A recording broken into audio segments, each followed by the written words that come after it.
Fala galera, beleza? Alguns meses atrás vocês viram que eu comprei esse kit de keycaps aqui na cor laranja e na cor azul, mas eu acabei colocando só algumas teclas laranjas e deixando com a tecla preta original, e eu nunca, nem fora do vídeo, eu coloquei com a cor azul para ver como é que fica, até por achar que não vai ficar muito legal. Mas como tá na hora de fazer a limpeza desse teclado, eu vou fazer isso hoje. Para vocês que não viram o vídeo anterior, e essas daqui são as keycaps que vem nesse kit, a cor azul e a cor laranja, que dentro, ó, a gente consegue ver. É um produto que tem uma qualidadezinha legal, não é uma qualidade ruim, dá pra ver que não tem rebarbas, um acabamento ruim nem nada. Aqui na cor laranja também a gente consegue ver, ó, a mesma coisa. E é isso que a gente vai fazer hoje. A gente vai tirar todas as pretas e vai deixar todo o kit laranja com azul, tá? E assim fica o teclado, só com os switches, assim que a gente tira as keycaps, tá?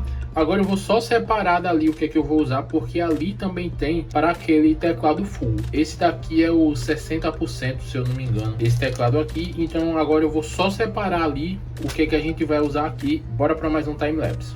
Sinceramente, primeiro eu ia separar as keycaps para depois colocar no teclado, mas eu percebi que ia ficar muito mais difícil, e desse jeito era mais fácil já ir vendo as teclas e já ir colocando no teclado da forma que eu ia lembrando. Ia ficar muito mais fácil do que procurar e depois colocar no teclado.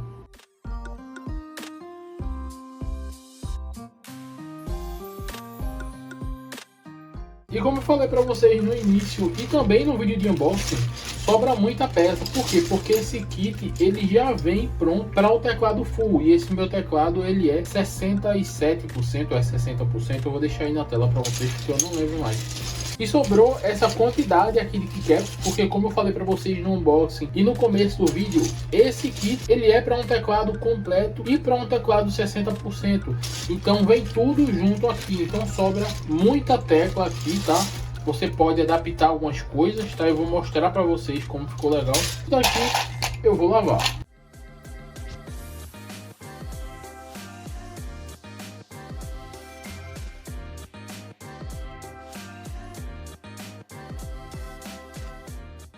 E esse foi o vídeo de hoje, espero que vocês tenham gostado. Se gostou, clique em gostei, se inscreve aqui no canal. Se ficou com alguma dúvida, sempre deixa aqui nos comentários, beleza? Valeu!